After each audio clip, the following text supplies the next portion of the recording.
સર્વેશ્વર ચોક બોકડાની કામગીરી ગણેશ મહોત્સવ પહેલા પૂર્ણ કરી દેવામાં આવશે। 27 ઓગસ્ટ પહેલા યાજ્ઞિક રોડ ખુલ્લો મૂકવામાં આવશે।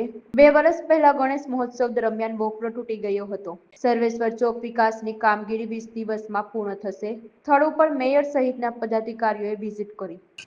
સર્વેશ્વર હોકરાનું કામ અત્યારે લગભગ પૂરું થવાના આરે છે।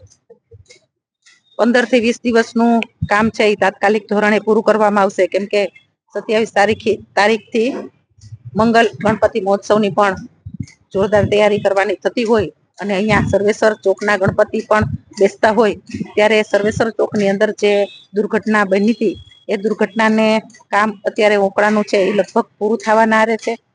20% જેવું નાનું મોટું કામ છે કે જે જાળી નાખવાની છે।